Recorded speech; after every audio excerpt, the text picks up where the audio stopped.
Pascal, les réactions de Donald Trump par rapport à l'environnement sont inquiétantes, non? Oui, elles sont plus qu'inquiétantes, elles sont complètement incompréhensibles dans la mesure où le réchauffement climatique est une réalité pour tous maintenant. Et donc Donald Trump est dans une logique, lui, de nier pour servir des gros groupes industriels.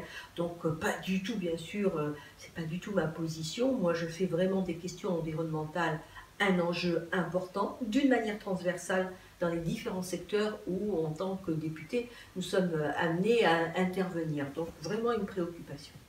Mais tu parles de préoccupation, on a un enjeu dans notre région, celui des pesticides. Alors celui des pesticides, bien sûr, parce que nous avons une viticulture importante et on sait que l'usage des pesticides est essentiellement consacré à l'agriculture.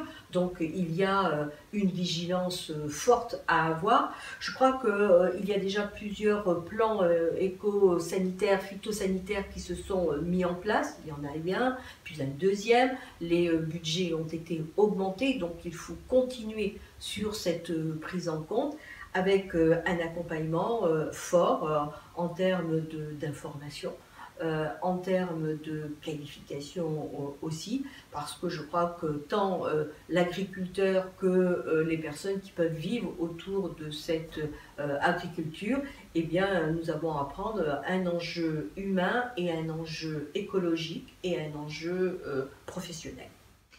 Toi, tu as déjà travaillé sur l'environnement puisque tu as fait une proposition de loi sur l'érosion.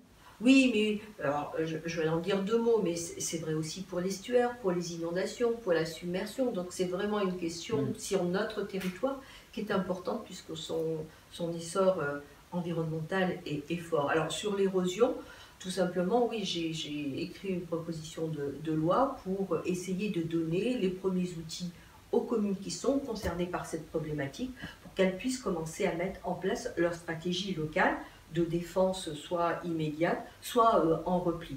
Et aujourd'hui, le problème de l'érosion, c'est qu'il n'est pas reconnu dans le Code de l'environnement. Tout le but de cette proposition de loi, c'est de faire reconnaître bien sûr l'érosion, c'est de donner des outils aux communes qui sont concernées et c'est donner aussi des moyens de financement pour qu'elles puissent aménager en conséquence. Donc je crois que, comme on parlait tout à l'heure du changement climatique, eh bien l'effet érosion et montée des eaux va être de plus en plus prégnant. C'est la raison pour laquelle je veux vraiment que cette proposition de loi se finalise au niveau du Sénat puisqu'elle a été adoptée à l'Assemblée nationale.